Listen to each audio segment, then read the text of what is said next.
Surgical site infections, a Q&A. Welcome to the podcast, where today we will explore essential questions and answers regarding the management of surgical site infections, a critical topic for all general surgery residents. Each section will guide you through definitions, risk factors, prevention, management principles, and clinical pearls. Pause the video after each question to attempt answer. Let us begin. Definition, classification, and diagnosis question. What is the formal Centers for Disease Control and Prevention definition of a surgical site infection? Answer. A surgical site infection is an infection that occurs within 30 days after a surgical operation, or within 90 days if an implant has been left in place, and involves the skin, subcutaneous tissue, or deeper soft tissues at the surgical site, such as fascia or muscle. Question. What are the three main classifications of surgical site infections? Answer. They are superficial incisional surgical site infection, which involves only the skin and subcutaneous tissue.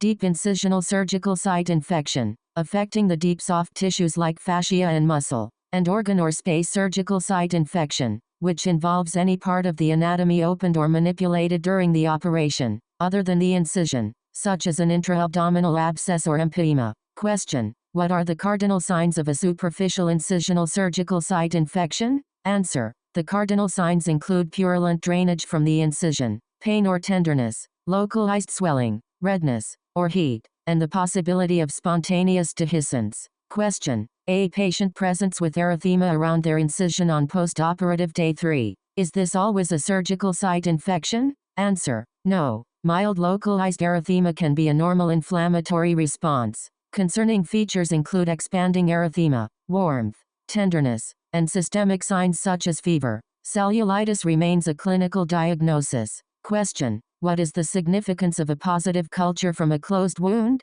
Answer. Swabs from closed wounds are not diagnostic and often grow skin flora. Diagnostic cultures should be obtained from deep tissue biopsy or purulent fluid acquired via aspiration or after opening the wound. Question. When should you suspect a necrotizing soft tissue infection as the cause of a surgical site infection? Answer. One should suspect a necrotizing infection when there is severe pain disproportionate to the examination, rapidly spreading erythema, skin changes such as bullae, ecchymosis, crepitus, necrosis, systemic toxicity including fever, tachycardia, hypotension, and failure to improve with standard intravenous antibiotics. Question. What imaging is most useful for diagnosing deep incisional or organ or space surgical site infections? Answer. Computed tomography scan with intravenous and oral contrast is most useful for identifying fluid collections, abscesses, and gas in tissues. Ultrasound is helpful for superficial collections. Question. What laboratory findings are suggestive of a surgical site infection? Answer. Findings include leukocytosis with a left shift, elevated C-reactive protein, and erythrocyte sedimentation rate. However, these are nonspecific and may be elevated post-operatively without infection. Question. What is the difference between a seroma and an abscess? Answer. A seroma is a sterile collection of serous fluid, while an abscess is an infected collection of pus. Ultrasound or aspiration can help differentiate between the two. Question. What is a stitch abscess? Answer. A stitch abscess is a small, localized inflammatory reaction to suture material, often presenting as a small pustule along the incision line. It is usually minor and resolves with suture removal. Risk factors and prevention question. Name 3 patient-specific risk factors for surgical site infection. Answer. Diabetes mellitus, obesity defined as a high body mass index, tobacco use, immunosuppression including steroids or chemotherapy, malnutrition,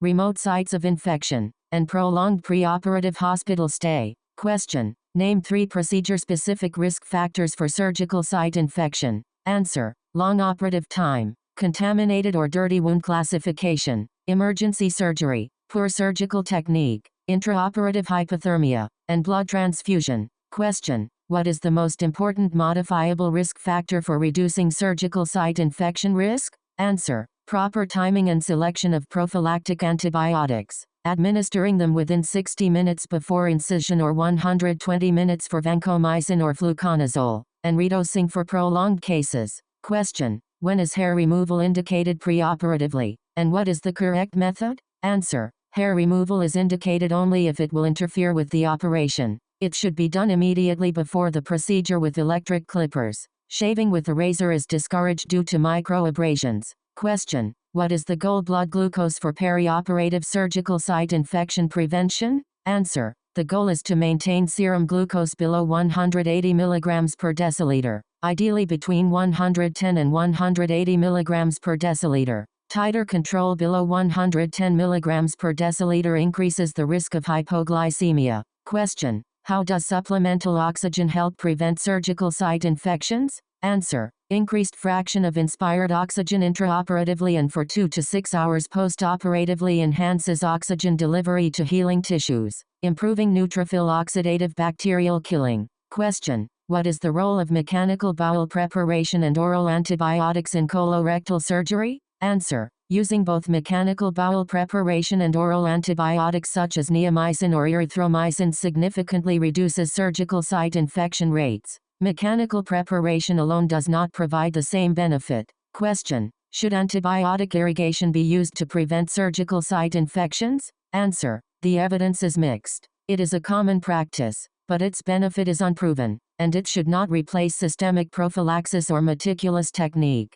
Question: what is the standard skin preparation agent for most general surgery cases? Answer: chlorhexidine gluconate in alcohol is considered superior to povidone iodine due to its broader spectrum and residual activity. Question: how long should prophylactic antibiotics be continued postoperatively? Answer: for most procedures, a single preoperative dose is sufficient. Continuing antibiotics beyond 24 hours does not confer additional benefit. Principles of management. Source control. Question: what is the single most important principle in managing an established surgical site infection? Answer: source control, which includes draining pus, debriding necrotic tissue, and eliminating ongoing contamination such as repairing an anastomotic leak. Question: what is the first step in managing a superficial incisional surgical site infection with fluctuants? Answer: the first step is to open and drain the wound, usually at the bedside, by separating the wound edges to allow pus to escape.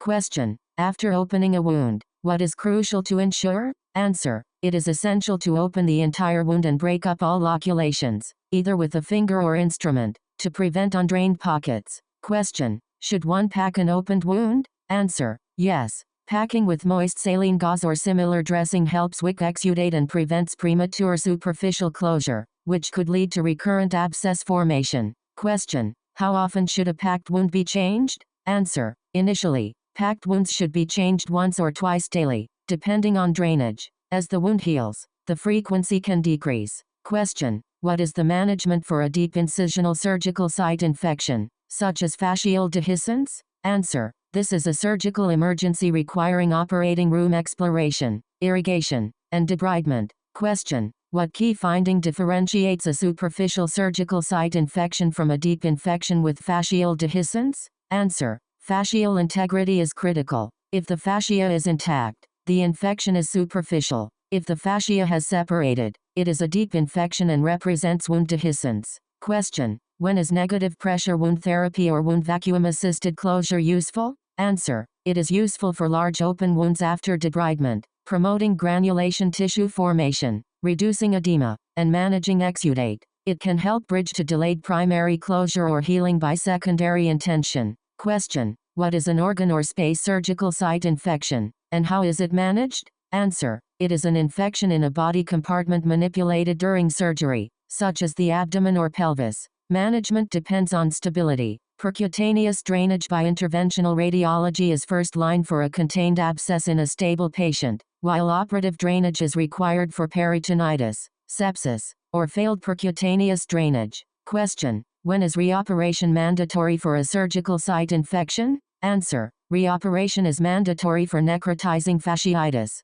fascial dehiscence, peritonitis from an anastomotic leak, or failure of percutaneous drainage in an unstable patient. Principles of management. Antibiotics. Question: when are antibiotics indicated for a superficial surgical site infection? Answer: antibiotics are indicated only if there is associated cellulitis, defined as spreading erythema greater than 2 cm from the wound edge, or systemic signs such as fever and leukocytosis. A drained abscess without cellulitis often does not require antibiotics. Question: What are first-line empiric antibiotics for a community-acquired superficial surgical site infection? Answer. First-line options include cefazolin or ceftriaxone. If there are risk factors for methicillin-resistant Staphylococcus aureus, vancomycin should be added or used as monotherapy. Question. What are the risk factors for methicillin-resistant Staphylococcus aureus in a surgical site infection? Answer. Risk factors include prior methicillin-resistant Staphylococcus aureus colonization or infection, recent hospitalization, nursing home residence, and recent antibiotic use. Question. What is the antibiotic of choice for a confirmed methicillin-resistant Staphylococcus aureus surgical site infection? Answer. Vancomycin is first line, with alternatives including linezolid, daptomycin, or trimethoprim sulfamethoxazole if the organism is sensitive. Question. How long is a typical course of antibiotics for a superficial surgical site infection with cellulitis? Answer. 5 days is often sufficient, but therapy should be guided by clinical response and discontinued once cellulitis has resolved. Question. What is the empiric antibiotic coverage for postoperative intra-abdominal infection, or organ or space surgical site infection? Answer. Broad-spectrum coverage is required, including coverage for gram-negative organisms such as Escherichia coli, anaerobes such as Bacteroides fragilis, and Enterococci. Piperacillin tazobactam is commonly used. Alternatives include a carbapenem or a third or fourth generation cephalosporin combined with metronidazole. Question. When should you tailor antibiotic therapy? Answer. Antibiotic therapy should be tailored as soon as culture and sensitivity results become available. De-escalate to the most targeted, narrow-spectrum antibiotic possible. Question. Why is it critical to avoid unnecessary prolonged antibiotic courses? Answer. Prolonged antibiotic courses can lead to Clostridium difficile infection, antibiotic resistance, and drug-related side effects. Question. A patient on antibiotics for a surgical site infection develops profuse watery diarrhea. What is your immediate concern? Answer. The immediate concern is Clostridium difficile infection. The inciting antibiotic should be stopped if possible, and testing for Clostridium difficile toxin conducted. Question. What is the role of topical antibiotics such as mupirocin in surgical site infection management? Answer. The role is very limited. They may be used for small, localized stitch abscesses but are not effective for deeper infections. Specific scenarios and complications. Question. How do you manage a surgical site infection in a patient with mesh? Answer. If the mesh is exposed but the infection is superficial, local wound care and antibiotics may salvage it. If the mesh is infected and involved in a deep surgical site infection, complete or partial removal is usually required for resolution. Question. What is the classic presentation of an anastomotic leak? Answer. The classic presentation includes fever, leukocytosis, tachycardia, abdominal pain, and peritonitis typically occurring around postoperative days 5 to 7. Computed tomography scan may show extraluminal air or fluid. Question. What is the management of an anastomotic leak? Answer. Management depends on stability. If unstable, immediate return to the operating room for washout, diversion, and drainage is necessary. If stable, the patient should be kept nil paras, started on parenteral or enteral nutrition, have percutaneous drainage of collections, and receive antibiotics. Question. What is an enterocutaneous fistula, and how can it form from a surgical site infection? Answer. An enterocutaneous fistula is an abnormal connection between the intestine and the skin. It can form after a surgical site infection if a contained anastomotic leak erodes through the abdominal wall or if deep infection causes bowel injury during wound debridement. Question. What are the initial steps in managing a new enterocutaneous fistula? Answer. The initial steps are to control sepsis with antibiotics and drainage of abscesses, protect the skin with wound vacuum-assisted closure, fistula bag, or ostomy paste, optimize nutrition with parenteral nutrition preferred initially, and control output with nilperos and octreotide. Question. What is necrotizing fasciitis? Answer. Necrotizing fasciitis is a life-threatening, rapidly spreading infection of the fascia and subcutaneous tissue with tissue necrosis. It is a surgical emergency. Question. What is the definitive treatment for necrotizing fasciitis? Answer. The definitive treatment is immediate and radical surgical debridement of all non-viable tissue. Antibiotics are adjunctive but will not work without source control. Multiple trips to the operating room are often required. Question. What antibiotics are used empirically for necrotizing fasciitis? Answer. Broad coverage is indicated. This includes vancomycin for methicillin-resistant Staphylococcus aureus and gram-positive cocci, piperacillin tazobactam for gram-negative and anaerobic organisms, or carbapenem. Clindamycin is often added for its toxin-suppressing effects in group A streptococcus infections. Question. A patient has a wound that is open and granulating but not healing. What are potential causes? Answer. Possible causes include foreign body such as retained stitch, undrained collection, fistula, malnutrition including low albumin, ischemia, or uncontrolled diabetes. Question. How do you manage a chronic non-healing surgical wound? Answer. One must address underlying causes such as nutrition and glucose control, perform aggressive debridement of non-viable tissue, utilize advanced wound care such as vacuum-assisted closure, alginate, or hydrogel dressings, and consider skin grafts or flaps for large defects. Rapid-fire clinical pearls. Question. What organism is commonly associated with infections following biliary tract surgery? Answer. Enterococcus species. Question. What organism is a common cause of surgical site infections following colorectal surgery? Answer. Bacteroides fragilis, an anaerobe, and Escherichia coli, a gram-negative bacterium. Question. What organism should you suspect with a sweet-smelling wound drainage? Answer. Pseudomonas aeruginosa. Question. What organism should you suspect with a mousy odor? Answer. Proteus species. Question. What organism is associated with gray, thin, dishwater pus? Answer. Clostridium perfringens, the cause of gas gangrene. Question. True or false? Gas in the soft tissue on radiograph always indicates a clostridial infection. Answer. False. Gas can also be produced by enteric organisms such as Escherichia coli or Klebsiella, or by a fistula to the gastrointestinal tract. Question. What is the role of hyperbaric oxygen in surgical site infection management? Answer. Hyperbaric oxygen is an adjuvant therapy for necrotizing fasciitis or clostridial myonecrosis, but it does not replace surgical debridement. Question. When should you consider infectious diseases consultation for a surgical site infection? Answer. Consultation is appropriate for complex cases, multi-drug-resistant organisms, or patients with multiple antibiotic allergies. Question. What is the most common cause of surgical site infection? Answer. The patient's own endogenous flora from the skin, mucous membranes, or hollow viscera. Question. What is the role of betadine irrigation? Answer. Betadine irrigation is used intraoperatively for its broad-spectrum antimicrobial activity, but evidence for surgical site infection reduction is limited. It may be cytotoxic to fibroblasts. Question. How does smoking increase surgical site infection risk? Answer. Smoking causes vasoconstriction, tissue hypoxia, and impaired neutrophil function. Question. How does obesity increase surgical site infection risk? Answer. Obesity leads to poor tissue perfusion, larger dead space, longer operative times, and higher dosing requirements for prophylactic antibiotics, which may be underdosed. Question. What is the most common organism causing surgical site infections overall? Answer. Staphylococcus aureus, in both methicillin-sensitive and methicillin-resistant forms. Question. What is key in diagnosing a deep pelvic abscess after abdominal surgery? Answer. Digital rectal examination for tenderness or bulging and computed tomography scan. Question. What is a window for a wound? Answer. A window refers to creating a small opening in a closed incision to allow drainage of a seroma or small abscess,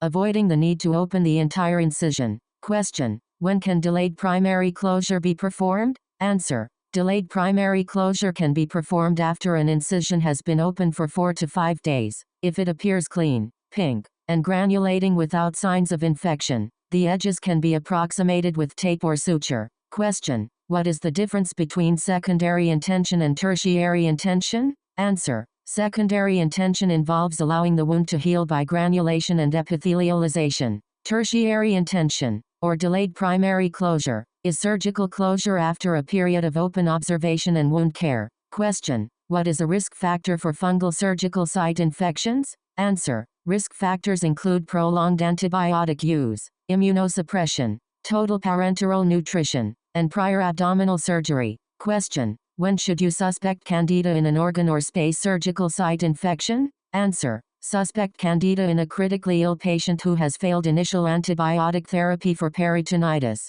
especially with recurrent gastrointestinal anastomotic leaks. Question: what is the empiric treatment for candidemia or invasive candidiasis? Answer: echinocandin agents such as caspofungin or micafungin are preferred. Fluconazole may be used if the patient is stable and local resistance is low. Question: what is the most important intervention to prevent ventilator-associated pneumonia in a patient with a surgical site infection? Answer: daily sedation, holidays, and spontaneous breathing trials to extubate early, along with elevation of the head of the bed. Question: what is systemic inflammatory response syndrome? Answer: systemic inflammatory response syndrome is defined by fever, tachycardia, tachypnea, and leukocytosis, and it can be caused by infection, known as sepsis, or by non-infectious insults. Question: what is the definition of sepsis? Answer: sepsis is life-threatening organ dysfunction caused by a dysregulated host response to infection. Question: what is septic shock? Answer: septic shock is sepsis with persistent hypotension requiring vasopressors to maintain mean arterial pressure of at least 65 mm of mercury and having a serum lactate level above 2 millimoles per liter despite adequate fluid resuscitation. Question: what is the first step in managing septic shock from a surgical site infection? Answer: immediate resuscitation with intravenous fluids and broad-spectrum antibiotics, followed by source control, such as drainage or debridement, as soon as possible. Question: what is the role of intravenous immunoglobulin in surgical site infection management? Answer: intravenous immunoglobulin is not routine but may be considered as an adjuvant in severe group A streptococcal toxic shock syndrome. Question: what is the role of procalcitonin in diagnosing surgical site infection? Answer: procalcitonin helps distinguish bacterial sepsis from non-infectious inflammation. A rising level suggests infection, while a falling level indicates resolving infection. It is useful as a trend tool. Question: what is a packed abdomen or open abdomen technique? Answer: this technique involves leaving the fascia open after laparotomy for peritonitis to facilitate re-exploration and prevent abdominal compartment syndrome, managed with temporary abdominal closure devices. Question: what is a planned ventral hernia? Answer: a planned ventral hernia refers to the intentional decision not to close the fascia after laparotomy due to loss of domain or contamination, with the skin closed over or allowed to granulate. Hernia repair is planned months later. Question: how can you reduce the risk of surgical site infection in a patient with diabetes? Answer: strict perioperative glycemic control with a goal below 180 mg per deciliter, optimized hemoglobin A1C for elective cases, and meticulous surgical technique. Question: what is the role of nasal mupirocin for surgical site infection prevention? Answer: routine use is not recommended. It may be considered for patients known to be Staphylococcus aureus carriers undergoing cardiothoracic or orthopedic surgery. Question: what is the classic finding of a clostridial infection on examination? Answer: crepitus, or subcutaneous air, and bronze discoloration of the skin. Question: what is the classic finding of a group A Streptococcus necrotizing infection? Answer: rapid progression, severe pain, and bully filled with clear fluid. Question: what is Fournier's gangrene? Answer: Fournier's gangrene is a form of necrotizing fasciitis that originates in the perineum, scrotum, or perianal area. Question: what is the most common source for Fournier's gangrene? Answer: colorectal or urologic origins, such as perianal abscess or urethral injury. Question: what is the surgical approach to Fournier's gangrene? Answer: aggressive and repeated debridement of all necrotic tissue, often requiring orchidectomy and diverting colostomy. Question: what is an incisional hernia? Answer: an incisional hernia protrudes through a prior surgical incision and is a common long-term complication of surgical site infection and wound dehiscence. Question: how does a surgical site infection increase the risk of incisional hernia? Answer: infection impairs fascial healing, leading to weakness and eventual herniation. Question: when is it safe to repair an incisional hernia that occurred after a surgical site infection? Answer: it is generally safe to repair after 6 to 12 months, once the inflammatory process has fully resolved and the patient has no signs of active infection. Question: what is the role of silver-containing dressings? Answer: Silver-containing dressings offer broad-spectrum antimicrobial activity and can be useful for heavily colonized chronic wounds but are not a first-line treatment for acute surgical site infection. Question: what is the most common cause of death from surgical site infection? Answer: progression to sepsis and multi-organ system failure. Question: what is the role of wound cultures in a patient who is improving? Answer: there is no role for cultures in a patient who is clinically improving on therapy. Question: what is the role of C-reactive protein in monitoring treatment response? Answer: a falling C-reactive protein trend is a good marker of resolving infection. A rising or plateauing value suggests ongoing infection or inadequate source control. Question: what is a 4-quadrant tap for a subcutaneous abscess? Answer: the 4-quadrant tap refers to injecting local anesthetic in 4 quadrants around the abscess to ensure adequate anesthesia. Question: why should epinephrine not be used in local anesthetic for incision and drainage? Answer: epinephrine causes vasoconstriction and can theoretically promote ischemia in infected tissue. Plain lidocaine is preferred. Question: what is the management of a seroma? Answer: small, asymptomatic seromas can be observed. Large, symptomatic seromas may require aspiration, though they often recur. Repeated aspirations are discouraged as they can introduce infection. Question: what is a hematoma and how does it increase surgical site infection risk? Answer: a hematoma is a collection of blood that provides a culture medium for bacteria. Small hematomas can be observed, while large, expanding, or infected hematomas require evacuation. Question: what is the most common finding in a wound dehiscence? Answer: a sudden pop or gush of serosanguinous fluid from the wound, often following a cough or strain. Question: how is fascial dehiscence managed? Answer: immediate return to the operating room for irrigation and closure with permanent suture. If the fascia cannot be closed, the open abdomen technique is used. Question: what is the most important quality improvement metric for a surgical service? Answer: the surgical site infection rate, which is a key indicator of the quality of preoperative, intraoperative, and postoperative care. Thank you for joining our podcast on the comprehensive management of surgical site infections. Stay tuned for more educational episodes covering essential topics for surgical residents and practitioners. It's the Everything Surgery Podcast. Dissect the extraordinary.